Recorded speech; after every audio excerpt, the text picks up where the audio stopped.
En los rincones olvidados de nuestra sociedad, donde la bruma se aferra a los montes y los árboles susurran secretos en lenguas antiguas, la realidad se quiebra. Y allí habitan ellos. Los conocemos por muchos nombres. Chaneques en los bosques y montañas del sureste mexicano, guardianes de la naturaleza, duendes en los vastos campos del Cono Sur, algunas veces tramposos y sombríos, o aluxes en la península de Yucatán, espíritus de la tierra que exigen respeto. Estas pequeñas entidades se caracterizan por ser veloces, juguetones y traviesos, aunque también pueden llegar a ser terriblemente vengativos si se sienten ofendidos. Las 7 historias que te relataré en este video son de gente común que llegó a toparse de frente con estas entidades. Algunas historias son meras anécdotas que no pasó del susto. Otras, en cambio, la situación se tornó más escabrosa. Si tienes el valor de adentrarte en la oscuridad, quédate hasta el final. Y si te gusta algún relato, déjame un me gusta y comparte el video. También déjame saber en los comentarios desde donde me escuchas y qué sueles hacer mientras me oyes. Y si te interesa conocer un poco más del folclore macabro, suscríbete al canal. Ahora prepárate para adentrarnos en este viaje al oculto.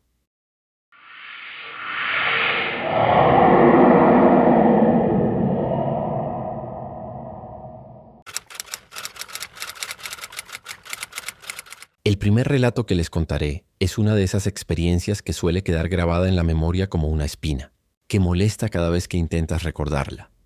Los hechos ocurrieron en San Miguel Tecpan, un pueblo del Estado de México que parece haberse quedado detenido en el tiempo, donde los cerros verdes abrazan las casas de adobe como si quisieran protegerlas. Ahí vivía Lucía, en una casa de paredes gruesas que fue heredada a su mamá por su abuelo. En aquel entonces tenía como 7 años y, como cualquier otro niño, tenía una gran curiosidad, por lo que solía hacer 1000 preguntas de todo. La casa era un laberinto de pasillos estrechos y habitaciones amplias, con vigas de madera que crujían con cada cambio de temperatura, como si la estructura respirara y suspirara. Las paredes de adobe mantenían una temperatura fresca incluso en las noches más calurosas, y había algo en esa casa que los vecinos siempre comentaban. Cuando pasabas por el frente, una sensación extraña te hacía acelerar el paso sin saber por qué. Esa noche particular comenzó como cualquiera otra. Mientras la madre de Lucía terminaba de hacer la cena, ella se encontraba jugando en el patio fuera de la cocina. Su padre acababa de llegar del trabajo en el campo con una sonrisa cansada. Era un hombre de pocas palabras, pero cariñoso. ¿Ya vieron cómo se ven las luces allá arriba?, preguntó señalando hacia la montaña mientras se lavaba las manos en la pila. Dice don Demetrio que más bien parecen luciérnagas, pero yo creo que son los chaneques preparando alguna broma. Su esposa frunció el ceño. No hables esas cosas delante de la niña, Miguel. Ya sabes cómo se pone nerviosa. Pero Lucía había escuchado suficiente. Desde pequeña, su abuela le había contado historias sobre los duendecillos que habitaban los cerros. La abuela Esperanza, que tenía 84 años y había visto pasar 3 generaciones de su familia, siempre decía lo mismo. Los chaneques no son malos, mijita, pero no les gusta que los ignoren. Si los respetas, te protegen. Si no, cuando llegó la hora de dormir, la mamá de Lucía la arropó y le dio su acostumbrado beso en la frente, susurrando las palabras que cualquier madre amorosa le dice a sus hijos. Que los ángeles te cuiden, mi vida. La puerta la dejó entreabierta, dejando pasar la luz del pasillo para que su habitación no quedara completamente a oscuras. Lucía se quedó dormida rápida y profundamente. Al día siguiente se despertó sintiendo el frío y dureza del piso en su mejilla. Eso la perturbó. Al abrir los ojos notó que estaba debajo de su cama. Pero eso era imposible. Lucía recordaba haberse despertado y metido debajo de la cama. Además, estaba envuelta como un tamal en su propia cobija. El intentar levantarse se golpeó con las vigas de madera del entramado de su cama. Quería salir de ahí. Había demasiado polvo acumulado en el piso formando, así que se empezó a mover como un gusano. Notó que debajo de la cama estaba uno de los zapatos que había perdido hace días. Era imposible que hubiera llegado sola hasta allí, y menos que se hubiera envuelto de esa manera con la cobija. Los ruidos que empezó a hacer para salir alertaron a su madre. Inés abrió y se acercó. Levantó la cama, lo que hizo más fácil que su hijo saliera. «¿Qué hacías ahí, mijita?», preguntó. «No sé, mami. Desperté debajo de la cama, pero no recuerdo haberlo hecho». Inés le ayudó a quitarle la cobija a su hija. Estudió su rostro un momento y luego sus ojos se dirigieron a la ventana, a través de la cual se veía la silueta del cerro que dominaba el pueblo, verdoso y misterioso bajo la luz matutina. «Ven acá, chiquita», murmuró, sentando a su hija en la cama junto a ella. «Tengo que decirte algo importante, así que presta atención. Los chaneques Esos duendecitos que tu abuela insiste en que no son malos, son seres que han vivido en los cerros desde hace mucho, mucho tiempo. Mucho antes de que las personas llegáramos aquí, Lucía escuchaba con los ojos muy abiertos, procesando cada palabra que le decía su madre, si bien algunos pueden ser verdaderos guardianes o protectores de los secretos del monte. Hay otros que no lo son tanto, y estos suelen molestar a los niños, aunque mayormente le hacen bromas. ¿Qué tipo de bromas?, susurró Lucía. Esconderlos como te pasó a ti. Llegan cuando están dormidos, los envuelven y los colocan debajo de las camas, detrás de los roperos, y en ocasiones los llevan al monte con ellos. Tu abuela dice que solo para jugar, pero hubo un caso hace tiempo en el que un niño no regresó. Esas palabras la asustaron. ¿Y me van a llevar con ellos? Tranquila, no voy a dejar que te lleven, pero te estoy diciendo esto porque a veces hacen que los niños accedan a ir con ellos. Tú nunca hagas eso. Grita si me llamas si se te aparece uno, pero yo intentaré hacer que no vuelvan a molestarte. Desde esa mañana algo cambió en la dinámica de la casa de Lucía. Su mamá solía esparcir un líquido con olor extraño alrededor de la casa. Además, antes de acostarla, se aseguraba de cerrar bien la ventana y taparla. Asimismo, comprobaba que no hubiera objetos extraños dentro de la casa, como piedritas, flores marchitas, pequeños insectos muertos, o cualquier cosa que los chaneques pudieran haber dejado como señal de visita. Lucía, por su parte, se volvió extremadamente sensible a los ruidos nocturnos. Los crujidos de la casa que antes pasaban desapercibidos, ahora resonaban como tambores en su imaginación. Los golpecitos intermitentes en las ventanas la mantenían despierta durante horas, imaginando dedos pequeños e invisibles probando los vidrios desde el otro lado. Fueron pasando las semanas, y Lucía comenzó a desarrollar una rutina que no se atrevía a confesársela a nadie, ni siquiera a su madre. Todas las noches, antes de cerrar los ojos, se quedaba despierta escuchando con todos sus sentidos aguzados. Esperaba, casi con una mezcla de terror y curiosidad malsana, por algún sonido que le confirmara que no había sido solo una pesadilla. Y entonces, una madrugada, llegó el sonido que había estado esperando inconscientemente. Empezó con la ausencia de todos los ruidos. El grillo que había estado cantando afuera de su ventana de repente se detuvo en medio de su trino. Entonces lo escuchó. Pasos pequeños, delicados. Se sentía como los pasos de un niño, pero con la agilidad de un adulto. Cruzaron el pasillo y se detuvieron justo frente a su puerta. Lucía sintió que su corazón se quería salir de su pecho. Sus manos sudaban frío sobre la cobija. Pasaron varios minutos que parecieron horas. El silencio era tan denso que podía escuchar su propia respiración. Entonces, desde debajo de su cama, llegó un sonido que hizo que se le erizara toda la piel, un susurro rasposo, como de hojas secas siendo arrastradas por el viento, pero con un ritmo deliberado, como si alguien estuviera tratando de comunicarse en Morse. Después, una risita baja, amortiguada, como de alguien ocultándose una carcajada que no podía contener completamente. Lucía permaneció completamente inmóvil, sin atreverse ni siquiera a parpadear. La luz del amanecer comenzaba a filtrarse por la ventana, y con ella llegó el sonido de los primeros pájaros del día. Solo entonces se atrevió a respirar. Su madre notó que se había desvelado. Ya después de varias noches en vela, era imposible que no le salieran ojeras. Su abuela, al verla en ese estado, preguntó por qué no estaba durmiendo. Entonces Inés procedió a contarle lo que le había pasado. Déjales un vaso de agua, así sabrán que no son bienvenidos. Es una señal de respeto. Les demuestras que sabes que están ahí, pero que esta es tu casa. La madre de Lucía no solo dejaba un vaso bajo su cama, también afuera de la entrada principal y posterior de la casa. En ocasiones los vasos amanecían completamente vacíos. Algunas veces tenían una fina capa de barro alrededor, con marcas de dedos pequeños. Décadas después, Lucía aún mantiene esa tradición. A pesar de no vivir en el mismo hogar de su infancia, Siestá es una zona donde aseguran que también habitan chaneques. Ya no les temía como antes. Los respetaba porque no confiaba en ellos. Cuando creció, su madre le contó la historia del niño que se perdió. Sucedió cuando Inés era adolescente. Un niño en el barrio, que decía ver chaneques, un día se perdió. Buscaron por días y no encontraban pistas por ningún lado hasta que un día apareció su cuerpo río abajo. Se había ahogado.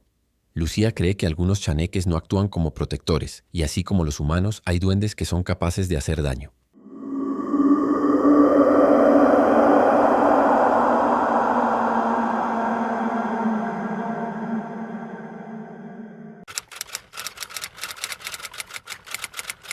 En el vasto y enigmático folclore mexicano, no todos los encuentros ocurren en la profundidad de la noche. A veces, la luz del sol es testigo de cosas que no deberían estar allí. cuando el mundo cree estar más seguro bajo el brillo del mediodía. La historia que les comparto ahora pertenece a Miguel, quien jura haber visto a una luxe cuando era niño. Los hechos ocurrieron en una primaria pública en el estado de Puebla, en una escuela que se parecía a cualquier otra, hasta que descubres que guarda lugares secretos que trascienden las paredes y el tiempo. Miguel era un niño de tal vez 9 o 10 años, de esos que siempre miran por la ventana cuando se supone que deben estar prestando atención en clase. Su salón de clases tenía una peculiaridad que en ese momento no parecía importante. Sus ventanas daban hacia una zona olvidada del patio, un espacio angosto entre el edificio principal y la barda perimetral donde la mirada de los maestros raramente se posaba. Allí, entre los recuerdos de juegos y risas que nunca llegaban a ese rincón, crecía un árbol viejo y nudoso con raíces gruesas. Justo al lado se alzaba una construcción auxiliar, una bodega abandonada que los niños evitaban instintivamente porque siempre parecía estar sucia y oscura. De hecho, Miguel recuerda que después se enteró que decían que ahí se aparecía un fantasma, y después de ver lo que vio, probablemente ese fantasma haya sido el Aluxe. El día que lo vio era uno normal. El cielo estaba despejado y muy probablemente era la hora del recreo. Miguel estaba sentado en su pupitre, que ya había tenido días mejores, mirando distraídamente por la ventana como de costumbre. Ya había acabado de comer y no tenía ganas de jugar. El sol iluminaba casi todo el patio, creando sombras nítidas que se movían con cada nube que pasaba. Pero había un rincón en particular, entre el árbol y la bodega, que parecía tragar toda la luz que lo rodeaba. Era como si la penumbra en ese lugar no obedeciera las leyes normales de la luz, concentrándose en un punto específico como si protegiera algo que no debía ser visto. Fue entonces cuando lo vio. Al principio, pensó que era una ilusión óptica, un truco de la luz filtrada entre las hojas del árbol. Pero conforme sus ojos se enfocaron, la realidad se volvió más clara. Una figura, una silueta compacta de un color oscuro y opaco, como si estuviera tallada en la materia misma de las sombras. No se distinguían rasgos faciales, ni ropa, ni siquiera la forma precisa de brazos o piernas, solo una presencia, una forma humanoide baja y robusta que parecía pertenecer tanto a la tierra como a la penumbra. Lo que más perturbó a Miguel no fue la figura en sí, sino su movimiento. No corría como si tratara de esconderse, no se refugiaba como algo asustado, simplemente caminaba, o más bien se deslizaba, desde la base del árbol viejo hacia la pared de la bodega abandonada. Sus pasos no producían sonido alguno, ni perturbaban la gravilla del suelo, ni siquiera levantaba polvo a su paso. Parecía flotar ligeramente sobre la superficie, como si la gravedad fuera una sugerencia que podía ignorar a voluntad. Miguel sintió como su corazón empezaba a latir con fuerza. Se quedó paralizado, sin poder apartar la mirada, sintiendo que sus ojos se secaban de tanto estar abiertos porque temía parpadear y que la figura desapareciera como un sueño. Que más lo perturbaba era la absoluta indiferencia que mostraba la criatura hacia todo lo que lo rodeaba, ignorando completamente el bullicio de los niños jugando a lo lejos, ni a las voces de los maestros hablando entre ellos mientras vigilaban a los niños en el patio. Era como si existiera en una frecuencia diferente de la realidad, donde los sonidos y movimientos del mundo normal simplemente no existían para él. La figura avanzó con esa extraña cadencia hasta llegar a la pared de la bodega. Miguel esperaba que diera la vuelta, que se detuviera, pero no lo hizo. La figura oscura simplemente comenzó a fundirse con la sombra que proyectaba el edificio, desvaneciéndose gradualmente, como si la penumbra lo absorbiera hasta hacerlo parte de sí mismo. En cuestión de segundos no quedó nada, solo el árbol, la bodega y la misma sombra de siempre proyectada por el edificio. La campana sonó, sacándolo de su estupor con un sobresalto que casi lo hace caer de la silla. No le dijo nada a sus amigos ni a sus padres, ni siquiera al maestro. ¿Quién le creería a un niño con una historia tan absurda? Durante días, incluso semanas, volvió a mirar obsesivamente hacia ese rincón cada vez que podía, buscando respuestas que no llegaban, esperando ver algo que le diera sentido a lo que había presenciado. Pero nunca volvió a ver la figura. El rincón permaneció vacío, solo con sus sombras normales y sus recuerdos inquietantes. Años después, ya adulto, compartió esa experiencia con su abuela, originaria de un pueblo de la sierra donde las leyendas se transmitían como recetas familiares de generación en generación. Ella, escuchando la descripción de la figura que vio, le dijo: «Era una luxe, mijo. Por como lo describiste, tiene que ser una lux. Ellos no suelen hacer travesuras como los chaneques, ni molestar a las personas sin razón, solo cuando se sienten amenazados o cuando alguien invade lo que consideran su territorio, ya que son ser muy territoriales. Si no se meten con él o con lo que considera suyo, no hay peligro». Y agregó: «Los aluxes son antiguos, mijo, mucho más antiguos de lo que creemos. Son guardianes de lugares sagrados, y a veces los patios de las escuelas están construidos en lugares donde antes hubo algo importante. Puede ser que ese rincón tenga historia, y él solo estaba cumpliendo con su deber de protegerla. Esa revelación hizo que Miguel se sintiera privilegiado por ver algo que trasciende el tiempo humano.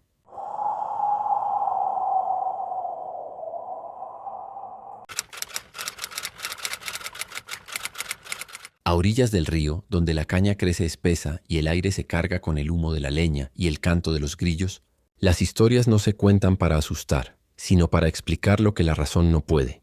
En este relato nos adentraremos en un barrio rural de Nicaragua, donde los duendes no son leyendas infantiles, sino una presencia hambrienta, así lo asegura Alberto, quien fue testigo de 2 sucesos relacionados con estos seres. El primero ocurrió cuando tenía 11 años. Era una tarde cualquiera. Un grupo de mujeres estaba reunido tomando café a las afueras de una casa. Fue entonces cuando la madre de Ana Julia notó que su hija ya no estaba jugando con sus amiguitos. Se levantó y les preguntó a los niños dónde estaba su hija. Le dijeron que se había ido a jugar con otros niños. La mujer se levantó molesta, determinada en castigarla cuando la encontrara. Sin embargo, la molestia se tornó en preocupación a medida que pasaba el tiempo y no la encontraba. Su voz se quebró llamándola en cada rincón vacío. La alarma corrió por todo el barrio. El clan familiar se movilizó primero, junto a los vecinos. Registraron cada patio, cada cuarto de herramientas, cada zarzal. La policía llegó cuando el sol comenzaba a teñir el cielo de naranja y púrpura, y la desesperación ya tenía un sabor amargo en la boca de todos. Alberto, con el corazón encogido, se unió a la búsqueda en compañía de su padre, sus ojos barriendo la maleza con un miedo que no entendía. La encontraron en el río, en la mitad de la corriente, empapada, tiritando de frío y de un terror que le había robado la voz. Su ropa tenía manchas rojas, debido a unas heridas provocadas por lo que parecían ser mordiscos de niños. Alberto, días después, comprobó las marcas con sus propios ojos cuando fue con su familia a la casa de Ana Julia a ver cómo estaba. El tiempo pasó, y en una conversación que tuvo con ella cuando eran adolescentes, Alberto se atrevió a preguntarle por lo que había pasado ese día. Su respuesta fue clara, dicha con una convicción que no admitía dudas. Dijo que unos duendes se la llevaron, que la invitaron a jugar al río con risas, le prometieron darle dulces, y ella, como los vio de su mismo tamaño, aceptó. Riendo la llevaron hasta una piedra grande y plana en medio de la corriente, un lugar donde el agua era traicionera y tenía su buen 1,5 metros de profundidad. Y fue allí, en medio del río, sobre esa piedra fría, donde el juego se tornó pesadilla. Las risas cesaron, sus caras se tornaron crueles. La rodearon, impidiendo cualquier escape, y comenzaron a morderla hasta hacerla sangrar. Ella, aterrada, no hallaba una manera de escaparse. No sabía nadar, por lo que estaba a merced de unos seres que ya no ocultaban su naturaleza malévola. Fue entonces cuando la arrojaron al río. La corriente la llevó, hasta que de alguna manera se levantó, aunque ella siente que alguien la levantó, pero entonces captó que estaba en mitad de la corriente, en una zona que no estaba tan honda porque había varias piedras abajo, pero el resto sí se veía hondo. Entonces ahí se quedó hasta que la encontraron. Sin embargo, ese no fue el único incidente con duendes que sucedió en el barrio donde vivía Alberto. El mal rara vez se conforma con una sola advertencia. El segundo hecho ocurrió años después, cuando Alberto rondaba los 15, un año después de haberle preguntado a Ana Julia lo que le pasó. Él y su grupo de amigos, con la energía indomable de la adolescencia, jugaban al escondite por todo el barrio. Se metían en patios ajenos con la confianza que da a crecer en un lugar donde todos se conocen. 2 de sus amigos, Hugo y Mateo, decidieron esconderse en la última casa de la calle, la que lindaba directamente con la espesura salvaje que conducía al río. Era una casa grande con una piscina enorme. Ellos se agazaparon entre unas macetas grandes que decoraban el borde de la piscina, conteniendo la respiración, esperando a que alguien los encontrara, cuando de repente jalaron a Hugo en la piscina. Mateo vio a 2 niños, o eso era lo que creía, hundiéndolo, así que se lanzó. Intentó jalar a uno, pero este lo mordió. Sus dientes filosos se clavaron en su piel fácilmente. Mateo lo golpeó con la otra mano y empezó a forcejear. Al rato escuchó la voz de un hombre y luego un disparo. Ya no sentía a esos niños con gran fuerza intentar ahogarlo. Al salir del agua, vio al señor junto a su esposa correr hacia ellos preguntándoles si estaban bien. Ayudó a Hugo a levantarse. Este estaba dando bocanadas mientras vomitaba toda el agua que había tragado. Mateo le explicó al señor que se había escondido detrás de las macetas junto a la piscina cuando unos niños jalaron a Hugo al agua. Esos no eran niños. Muchachos, eran duendes, le aseguró el señor. Se corrió la noticia por todo el barrio. Los padres les prohibieron a sus hijos estar solos cerca de las inmediaciones del río. Y por un tiempo, ya nadie jugaba fuera. Los meses hicieron que el pánico inicial fuera olvidado y el mismo grupo de amigos de Alberto ahora se reunía en un terreno grande a jugar fútbol. Aunque estaba cerca del monte, no se encontraba tan cerca del río, por lo que pensaron que era seguro.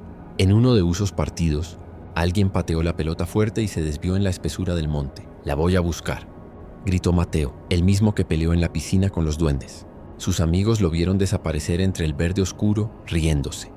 Los minutos comenzaron a pasar. 1, 2, 5. Mateo no volvía. Alberto fue el primero en llamarlo. «Mateo», llamó. Su voz sonó extrañamente apagada en la espesura. «Deja de jugar.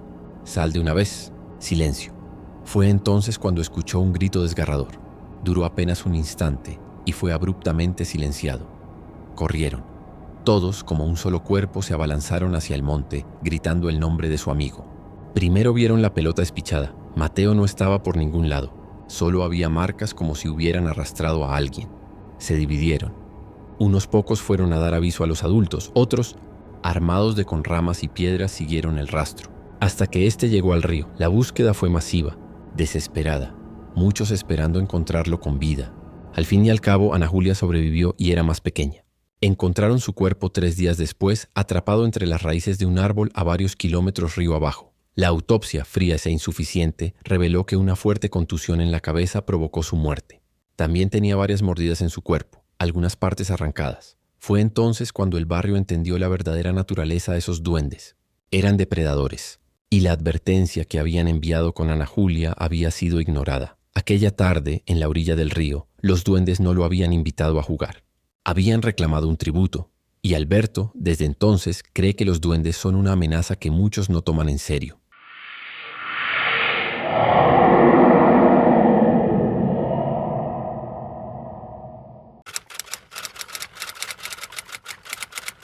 El siguiente relato no habla de un encuentro fortuito, como los que a veces suele ocurrir, sino de una presencia invitada, una que parecía estarse alimentando de la incredulidad misma de quienes la rodeaban.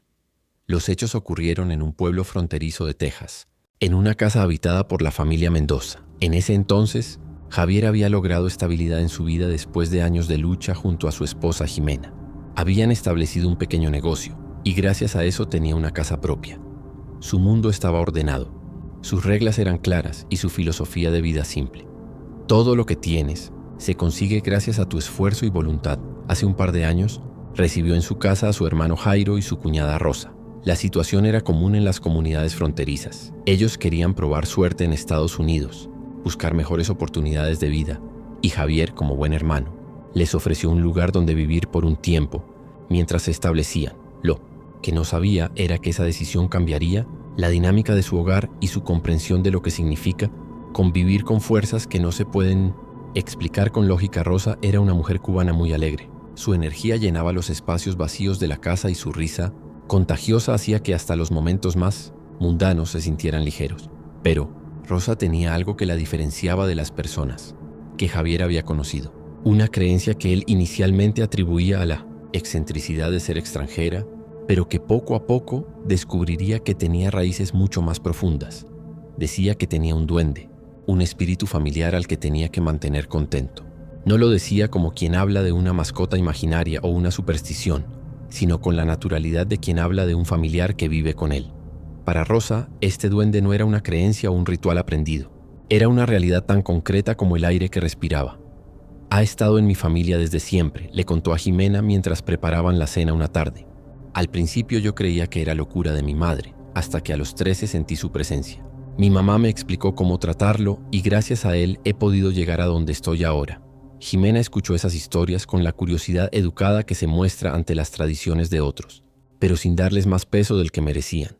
Para ella como para Javier, estas eran narrativas culturales interesantes, aunque no realidades con las que hubiera que vivir. Un día, cuando estaban conversando en la cocina, Rosa decidió cruzar una línea que cambiaría todo. Le dijo a Javier lo siguiente: «Como somos familia y ahora estamos viviendo juntos, tú puedes ir ganándote su favor y después puedes empezar a pedirle cosas.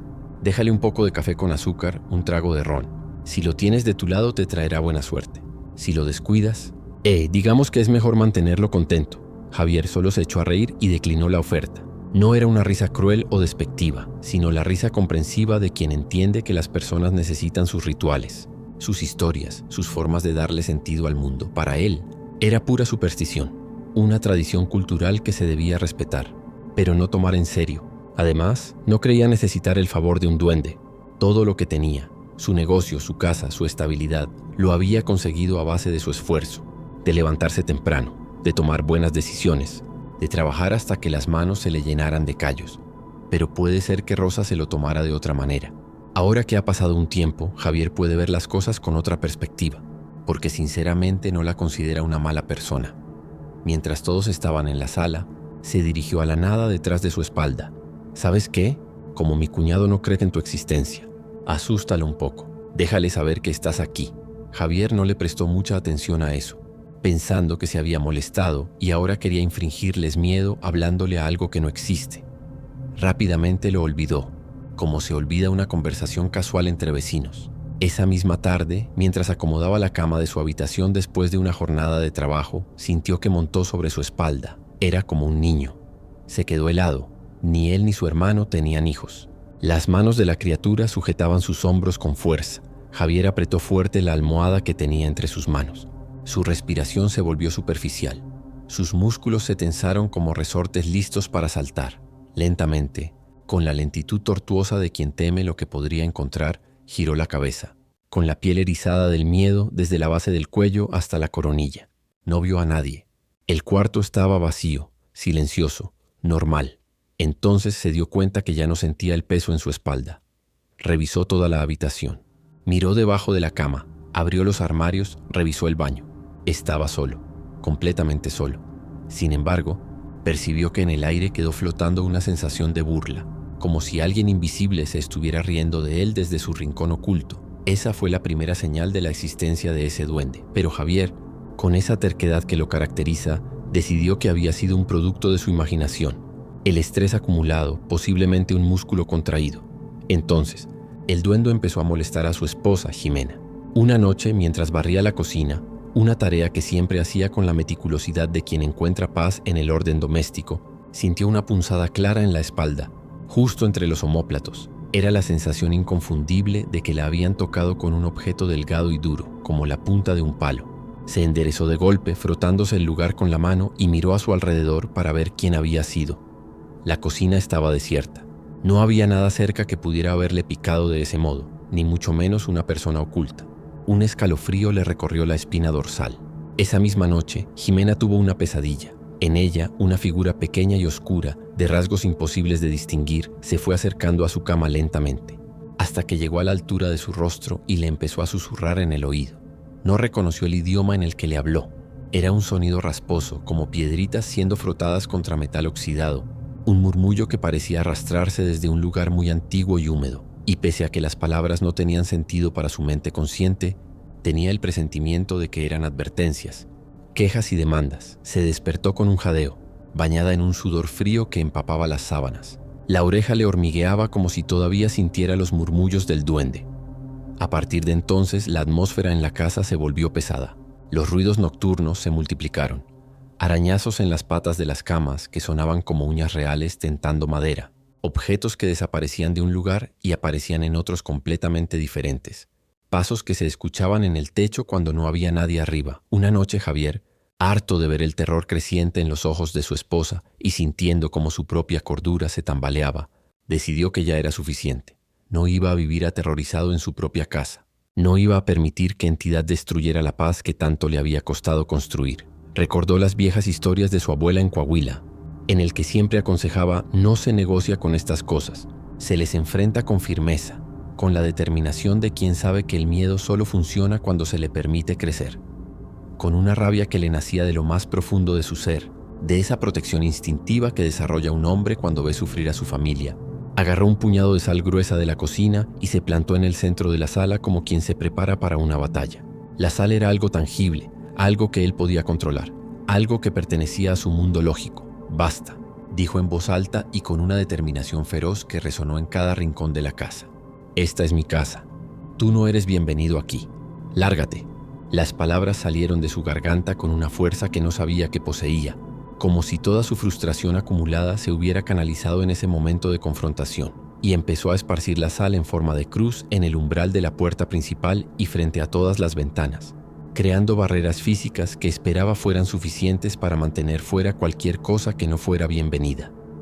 Luego, agarró un rosario que tenía su esposa y comenzó a rezar en voz alta, no porque creyera especialmente en el poder de las oraciones, sino porque necesitaba hacer algo, cualquier cosa, para retomar el control de su hogar. No pasó nada espectacular. No hubo un alarido sobrenatural ni una aparición dramática como en las películas de terror. Pero la pesadez en el aire, esa opresión que habían sentido durante semanas y que había convertido su casa en una cárcel de miedos, empezó a disiparse lentamente como un hielo que se derrite bajo el sol de la mañana. La casa recuperó su silencio, pero ahora era un silencio normal, el silencio de la ausencia, la paz que había conocido antes de que llegaran esa entidad problemática. La presencia no volvió. Rosa, al enterarse de todo lo que había ocasionado su duende, palideció y nunca más volvió a hablar del tema. Los Mendoza aprendieron, de la manera más dura y directa posible, que algunas puertas, una vez abiertas, requieren de toda la fuerza de la voluntad y la determinación para ser cerradas, y que hay creencias que, cuando se mezclan con el escepticismo, pueden crear una tormenta perfecta para lo macabro, porque hay entidades que parecen prosperar en el conflicto, alimentándose de los sentimientos negativos que generan.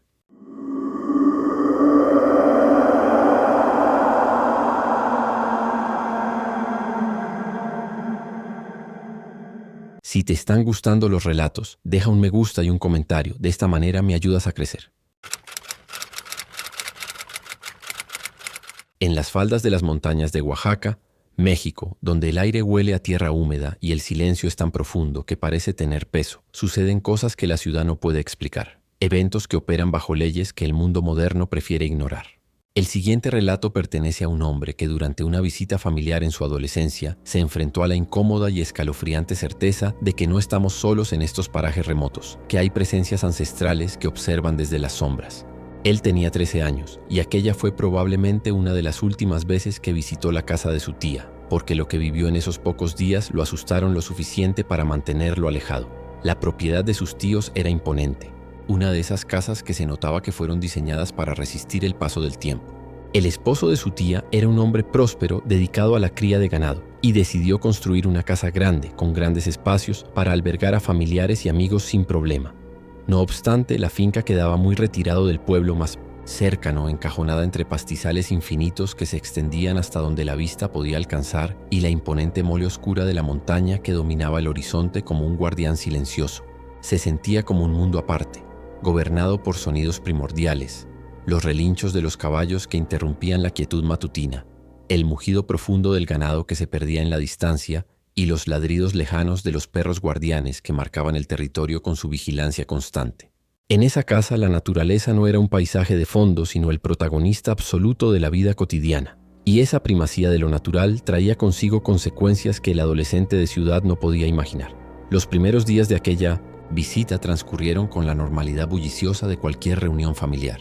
Los primos correteaban por los pastizales, los adultos compartían historias mientras tomaban café en el patio, y la vida fluía con la cadencia relajada de quien no tiene prisa por llegar a ningún lado. El problema comenzó una noche con un acto tan simple y cotidiano que parecía imposible que pudiera cambiar todo. Como cada día, desde que tenía uso de razón, se quitaba el reloj para poder lavarse los dientes y la cara antes de acostarse. Aunque era resistente al agua, no quería que se manchara con el jabón o la pasta de dientes y la correa empezara a perder color. Como era una rutina que ya había repetido miles veces, se quitaba el reloj y lo ponía en la repisa. Salió del baño y unos segundos después recordó que había dejado el reloj. Se regresó a buscarlo encontrándose con el espacio en la repisa completamente vacío. Por un momento se quedó mirando el lugar confundido. Entonces pensó que a lo mejor se le había caído, así que revisó alrededor de la repisa con meticulosidad. Nada. No estaba por ningún lado. Al pensar en sus hermanos menores, la confusión se transformó en irritación. Aunque tenían tiempo que no le hacían una broma, seguro envalentonados por sus primos, decidieron volver a molestarlo. Regresó a la habitación que compartían durante la visita, dispuesto a exigir que le devolvieran su reloj. Pero allí estaban, sus 3 hermanos tendidos en colchonetas en el suelo profundamente, sus rostros tranquilos, sus cuerpos inmóviles, la posición natural de quienes han dormido profundamente sin interrupciones, Ahora sí que estaba confundido. Volvió a revisar el baño con una meticulosidad que rayaba en lo obsesivo, moviendo cada objeto, levantando cada cosa que pudiera haber estado ocultando su reloj. Nada. El reloj simplemente no estaba por ninguna parte. La frustración lo llevó a hablarle al aire vacío con un tono desafiante que buscaba recuperar alguna sensación de control. Quien haya tomado mi reloj, devuélvalo ahora mismo. Me estoy enfadando de verdad. Las palabras sonaron huecas en el baño silencioso, pero era todo lo que podía hacer para hacerle frente a esta situación que se escapaba de su comprensión. Se alejó, caminando hacia la sala para calmarse. Y entonces escuchó la inconfundible alarma de su reloj sonando en la distancia. El sonido provenía del pasillo que acababa de abandonar, como si lo estuviera llamando desde donde no debería estar. Asomó la cabeza con cautela y allí estaba, la pequeña pantalla electrónica brillando en la penumbra matutina del pasillo. El reloj estaba exactamente en el centro de la repisa, en el mismo lugar donde lo había dejado y donde juraría por lo más sagrado, no había nada segundos antes de salir del baño. Al día siguiente encontró a su tía en la cocina preparando el desayuno. Se acercó con una sonrisa incómoda, casi de disculpa por tener que hablar de algo. Comentó lo que había pasado anoche con su reloj. Su tía negó con la cabeza y le advirtió: «No dejes cosas de valor a la vista, mijo. Los chaneques se los llevan y los esconden. Es lo que hacen». Él soltó una risita nerviosa que sonó hueca incluso a sus propios oídos. «Claro, tía. Los chaneques tomaron mi reloj». La mirada de su tía se endureció ligeramente. «Hablo en serio. Lo más seguro es que uno de ellos lo agarró. Están en todos lados por estos cerros». Él se retiró, convencido de que su tía, en su aislamiento prolongado de la civilización moderna, había desarrollado algunas ideas extrañas sobre la realidad. Era comprensible. Vivir tan lejos, rodeada solo de ganado y montañas, sin las distracciones de la ciudad, podía afectar la mente de formas inesperadas. Esa misma tarde buscó confirmación en su madre, aprovechando que estaban solos. «Mamá, ¿los chaneques son reales?». El rostro de su madre se nubló inmediatamente. «¿Por qué me preguntas eso?». Cuando le contó lo de su reloj y la conversación con su tía, ella evitó su mirada, concentrándose en ajustar una lámpara de la sala, como si esa tarea requiriera toda su atención. «Es mejor ser cuidadoso», le respondió finalmente. «En estos lugares hay cosas que es mejor no provocar». La evasión de su madre fue en cierto modo más inquietante para él que lo que le había dicho su tía. Su madre, quien nunca había demostrado creer en mitos y leyendas, ahora decía que debía tener cuidado de una entidad que no existe. Días después se quedó dormido en el sofá de la sala, con el murmullo de la televisión de fondo, cuando escuchó un golpe sordo y seco en la cocina que lo despertó de inmediato. Luego escuchó unos pasos. Eran rápidos, pero no se escuchaban como los pasos de una persona grande, sino como las de unos niños. Podía escucharlos correteando por la cocina. Vio las luces del pasillo encenderse automáticamente y a su tía, como un espectro en bata blanca, correr hacia la cocina con prisa. La oyó refunfuñar con una indignación. «Mendigos duendes, siempre causando problemas». Al asomarse, para comprobar lo que había pasado, se encontró con la hecha un desastre. Paquetes de arroz, frijol y azúcar habían tiradas al piso, parte de su contenido esparcido por el piso.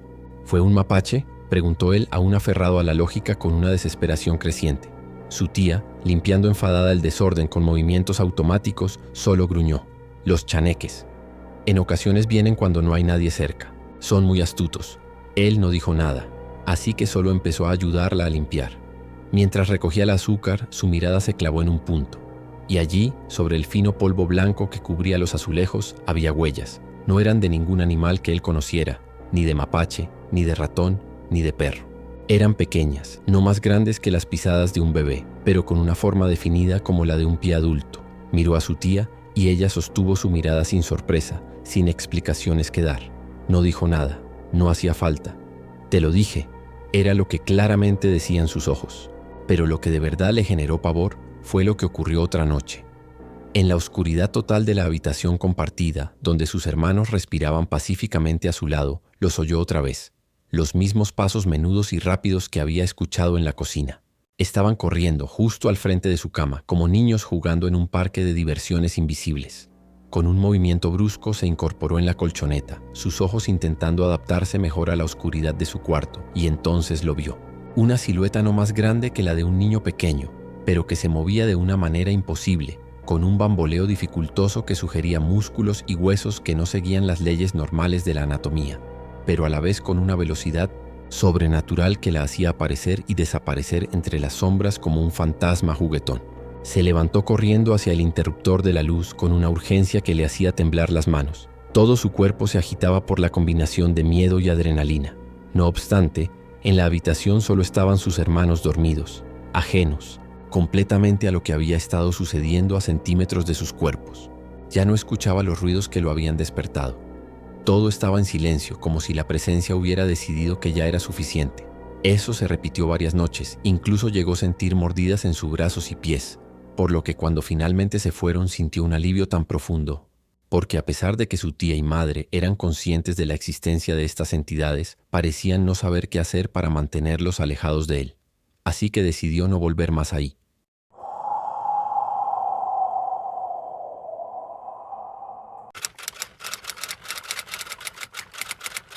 El sol del Caribe puede llegar a ser engañoso. Donde el turista ve playas que invitan a nadar o caminar descalzo sobre la arena, la gente local conoce las sombras que se arrastran entre la brisa salada, los susurros que se mezclan con el rumor de las olas y las advertencias de los peligros de la noche. En la isla de Margarita, Venezuela, más allá de los hoteles y las zonas de diversión donde el ruido ahoga las voces antiguas, perviven leyendas que han sobrevivido al paso del turismo masivo y la modernidad. No se llaman chaneques ni duendes como en otras partes de Latinoamérica. Allí se les conocen como chinamitos o cinamos, términos que cargan consigo siglos de leyendas ancestrales y advertencias que no deben ser tomadas a la ligera. Según cuenta la leyenda, los chinamitos nacen de las almas de niños corrompidos, cuyas vidas acabaron de forma trágica. Como en sus espíritus queda impregnado la maldad, se transforman en otra entidad que anhela convertir a más niños en chinamitos. Y una familia de Caracas, durante unas vacaciones familiares, corroboraron que esta leyenda es verdadera. La familia decidió tomar la palabra de un tío que llevaba tiempo invitándolos a la isla de Margarita, asegurándoles que podían disfrutar de las mejores playas del país sin gastar mucho, pues se podían alojar en su casa. Esta tenía una construcción tradicional de techos altos y grandes espacios, por lo que los niños podían quedarse en una habitación y los papás en otra. Los niños estaban encantados. Era la aventura de su vida, primos de su edad con quienes jugar, el mar a apenas unos pasos de distancia donde podrían nadar hasta el cansancio, y la libertad absoluta de hacerlo todo el día porque estaban de vacaciones. Sin embargo, la diversión acabó más pronto de lo esperado. Isabel, la más joven de su familia, quien en ese entonces tenía 8 años de edad, empezó a ser molestada todas las noches. Decía que alguien le jalaba el cabello mientras dormía, no de forma juguetona sino fuerte. Al principio todos en la familia lo atribuyeron a los juegos nocturnos de sus hermanos y primos. «Son tus hermanos molestándote, Isabel, pero estate tranquila porque ya los regañé», le aseguró su madre, una mujer pragmática acostumbrada a resolver los conflictos familiares con paciencia y sentido común. No obstante, la siguiente noche, Isabel se despertó llorando en mitad de la noche, diciendo que alguien le jaló el cabello tan fuerte que la tumbó de la cama, y sus hermanos empezaron a decir que a ellos también los golpeaban en la frente. Sus papás, molestos por el comportamiento de sus hijos, decidieron que dormirían con ellos, para mantenerlos bien vigilados. La siguiente noche, Isabel sintió que alguien la jaló por sus pies. Se despertó frotándose los ojos con los puños cerrados, lista para reclamarle a sus hermanos por haberla despertado de ese modo, cuando entonces vio una figura frente a la cama que no se parecía a sus hermanos. La silueta no era alta que un niño de 4 años, pero no parecía ser un niño normal. La criatura se movía con una velocidad antinatural, y justo antes de esfumarse completamente debajo del mueble, como si el espacio físico fuera una comodidad que podía ignorar a voluntad, soltó una risa que asustó aún más a Isabel. No era la risa de un niño inocente jugando a las escondidas.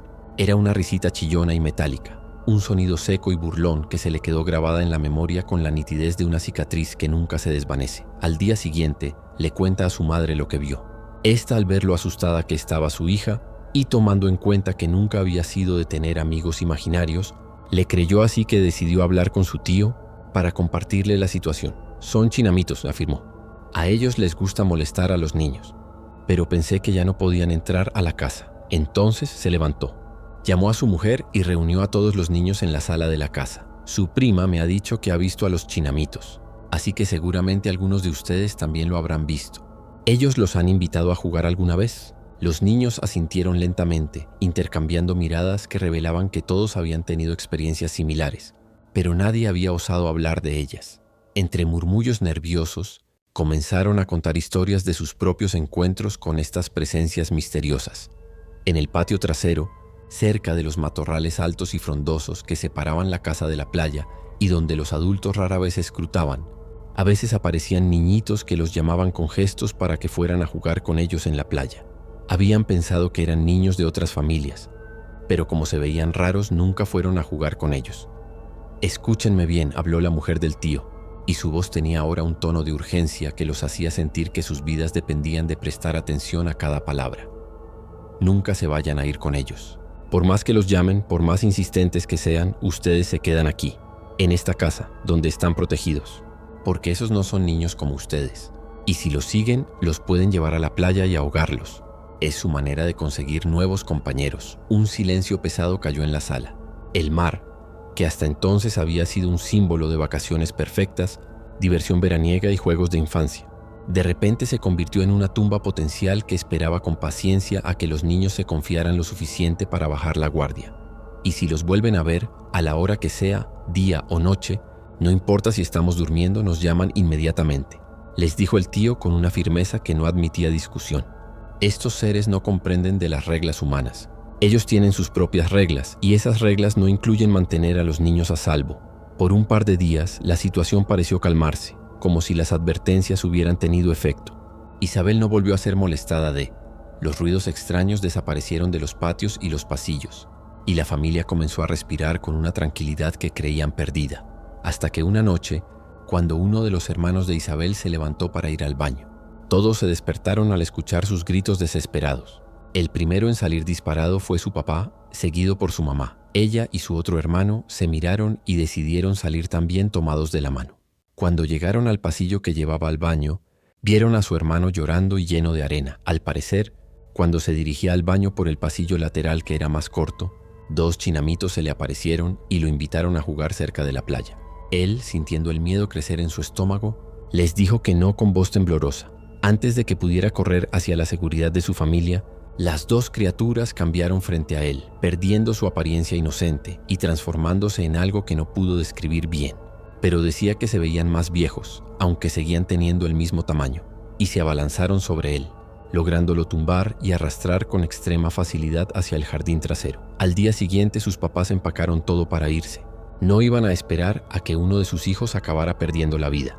El tío, visiblemente apenado y avergonzado por no haber podido evitar que esos chinamitos ingresaran a su hogar, se disculpó con sus sobrinos.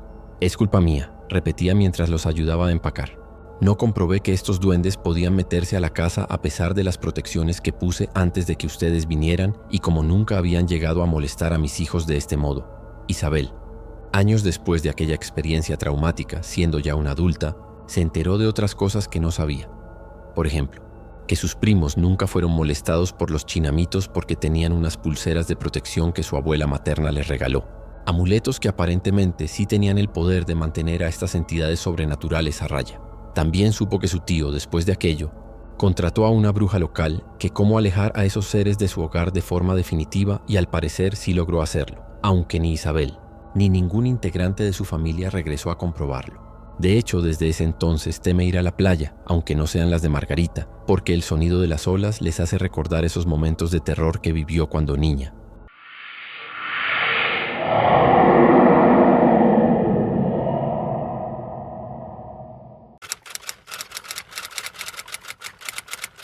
En la península de Yucatán, la Tierra es un ser vivo, antiguo, que respira a través de los cenotes cristalinos, que conectan con las profundidades del mundo y late en las raíces de las ceibas centenarias, que han sido testigos silenciosos del paso de civilizaciones completas, y quienes la custodian, los dueños ancestrales de los montes y los caminos que cruzan esta tierra sagrada, son los aluxes, entidades que han protegido estas tierras mucho antes de que los humanos llegaran con sus ambiciones modernas.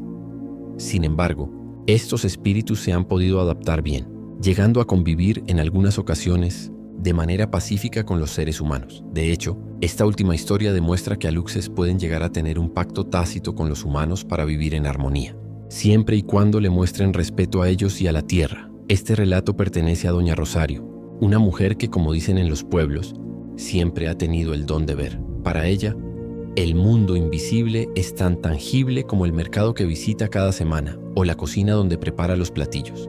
Desde niña, doña Rosario percibía presencias que otros no podían ver. Sombras fugaces que se movían en los bordes de su visión, susurros en el crepúsculo que hablaban en un idioma que su alma comprendía, aunque su mente no pudiera traducir, y una sensibilidad especial hacia las energías que fluían entre los seres vivos de este mundo. No lo veía como una maldición que la hiciera diferente, sino como una parte más de la vida, un regalo que le permitía ver el mundo completo, no solo su capa superficial. Así que, cuando las circunstancias de la vida la llevaron a mudarse con su familia a un nuevo hogar en las afueras de Mérida, a una construcción moderna, pero con un patio grande y frondoso donde las plantas crecían con una vitalidad excepcional, no le sorprendió detectar movimiento ese rincón al caer la noche. Pero estas no le resultaban amenazantes, tenían formas pequeñas y eran veloces. Solían esconderse entre las macetas con la timidez de animales salvajes que están aprendiendo a confiar en un nuevo residente, o se deslizaban por las raíces del árbol de naranjo con la gracia natural de quienes pertenecen completamente a ese espacio verde. Su familia no las veía, pero notaron la curiosidad de los animales domésticos, especialmente los perros que a veces miraban fijamente la nada con las orejas erguidas, postura que sugerían que percibían algo que escapaba a la percepción humana. Los gatos, más sensibles a estas presencias, se acercaban a los lugares donde los había visto doña Rosario y parecían comunicarse bien con ellos. En lugar de intentar ahuyentar a estas presencias, doña Rosario, conocedora profunda de las tradiciones mayas gracias a su abuela, hizo lo que consideró natural y correcto: darles ofrendas. Sin ceremonias elaboradas que pudieran ser malinterpretadas como arrogancia, y casi como una rutina doméstica que incorporó naturalmente, comenzó a dejarles ofrendas sencillas en un rincón específico del patio, junto a una piedra con forma peculiar que parecía haber estado esperando ese propósito durante años. Les dejaba un poco de fruta dulce de la temporada, algo de miel, a veces hasta tortillas recién hechas. Eran regalos simples, pero ofrecidos con la intención pura de establecer una relación armoniosa. A la mañana siguiente, la comida ya no estaba, y en algunas ocasiones encontraba pequeñas pruebas de reciprocidad. Una florecilla silvestre que no crecía naturalmente en el patio, una piedrita pulida con formas que sugerían trabajo consciente, como una especie de trueque silencioso. Los años pasaron en una calma relativa que se convirtió en la base de una felicidad familiar sólida. Los aluxes, por su parte, se mantenían pacíficamente en su territorio, sin invadir los espacios privados de la familia, pero manifestando una presencia constante que doña Rosario interpretaba como vigilancia protectora. Era una coexistencia perfecta, basada en respeto mutuo y límites claros, hasta que todo cambió de manera radical, como suelen cambiar las cosas cuando fuerzas malignas deciden que es hora de romper el equilibrio establecido con mucho esfuerzo. El primer aviso fue sutil, apenas perceptible. Doña Rosario comenzó a sentir una pesadez en el ambiente, un frío antinatural que se colaba por las rendijas y grietas aún en las noches más calurosas de la temporada de calor yucateco. Después, su hijo menor, de apenas 7 años, despertaba gritando en las madrugadas diciendo que un señor malo se paraba al pie de su cama y estaba seguro que quería hacerle daño. Luego los perros se negaban a entrar a la casa y solían gruñir más y encresparse hacia rincones que parecían vacíos, pero que por algún motivo activaba sus instintos. Asimismo, los conflictos en su hogar parecían explotar con la mínima excusa. Y no es que antes no tuvieran peleas, sin embargo, ahora parecía que les costaba estar juntos. Fue entonces cuando doña Rosario empezó a ver a los aluxes dentro de la casa, y con una claridad que la sorprendía, ya no se escondían ni se movían rápidamente. Ahora los distinguía con mucha más claridad en la penumbra de los espacios interiores, figurillas de no más de medio metro de altura, con rostros arrugados como de viejitos, y una mirada que ya no reflejaba curiosidad sino alerta activa, incluso genuina preocupación, como la expresión de unos padres que ven a sus hijos en peligro. Los veía cruzar rápidamente los pasillos, asomarse desde detrás de un mueble. Nunca llegaron a molestar a su familia, aunque sí les empezaron a dejar regalos extraños frente a las puertas de las habitaciones. Eran pequeños montículos de piedras blancas formando una especie de semicírculo perfecto, ramitas de ruda cruzadas en patrones que recordaban a algunos jeroglíficos mayas, carbones apagados que emitían un agradable olor, y algunas semillas también con formas. Cuando doña Rosario empezó a percibir un olor fétido dentro de su casa, supo que debía actuar, pues las protecciones de los aluxes y los que ella misma había puesto ya no estaban funcionando. La entidad maligna que invadió su hogar parece ser que presintió sus planes, porque entonces empezó a molestar con más fuerza. Las puertas se abrían y cerraban solas con una violencia que hacía temblar las paredes. En la madrugada se escuchaban lamentos y gruñidos que parecían emanar de todos lados, y el olor nauseabundo empeoró. Aparte, su esposo comenzó a ser atacado de forma directa. Decía que cuando se acostaba sentía que algo pesado se subía a su pecho y lo ahogaba. Lo peor era que no se podía mover, ni siquiera cuando empezó a rasgarle el cuerpo. Doña Rosario se contactó con un viejo chamán que era amigo de su abuela, un señor que se manejaba con maestría en las artes espirituales tradicionales mayas y que había ayudado a muchas familias de la región en situaciones similares. Al llegar a la casa, y sin que nadie le dijera nada sobre los problemas que estaban enfrentando, el hombre cerró los ojos y frunció el ceño. «Hay algo tremendamente maligno aquí», dijo con voz grave. «Algo que no pertenece a esta tierra, algo que ha sido invocado. Afortunadamente ustedes no están solos. Los guardianes de la tierra estaban protegiéndolos. La ceremonia de limpia fue larga y agotadora. Un ritual que se sintió como horas, aunque en realidad no fueron tantas. El chamán recorrió cada habitación de la casa, ahumando con copal sagrado que llenaba todos los espacios con un aroma que invitaba a las fuerzas protectoras, diciendo plegarias en maya yucateco. Mientras iba, fue barriendo las energías negativas con unas ramas. Cuando le tocó limpiar la habitación de su hijo menos, el hombre se detuvo. Empezó a sudar. Parecía estar librando una batalla interna contra una fuerza que no retrocedía fácilmente. Doña Rosario, quien se quedó afuera de la habitación, vio a 3 aluxes agazapados detrás de las patas de una silla cerca de la ventana. Sus ojos brillaban como estrellas diminutas, observando al chamán con una atención absoluta, como si le estuvieran prestando su fuerza ancestral, su autoridad sobre el lugar que habían protegido durante generaciones. Finalmente, el anciano soltó un grito de victoria que sonó más como un rugido, y el florero de cerámica que estaba en el pasillo, detrás de Doña Rosario, se quebró de la nada. Simultáneamente, la puerta principal se abrió de golpe.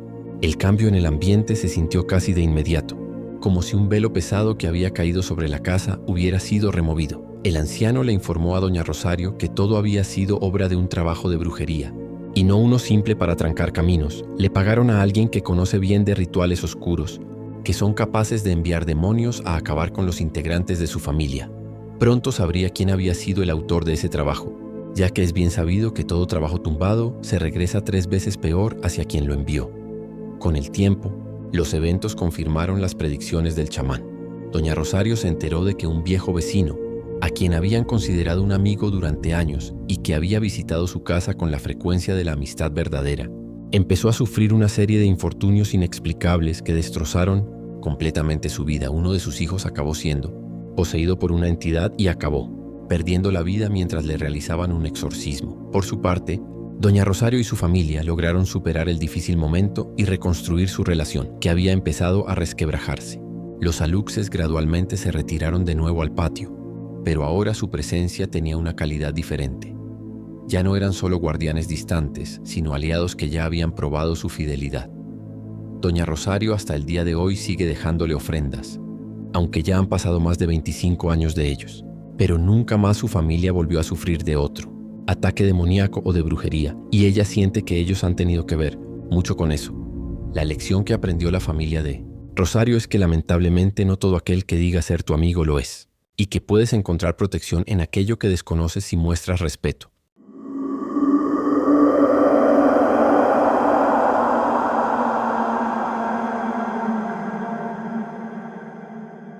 Y así termina nuestro viaje de hoy por las sombras del folclore macabro. Un recorrido que espero haya despertado en ti esa mezcla de terror y fascinación que solo las mejores historias pueden generar.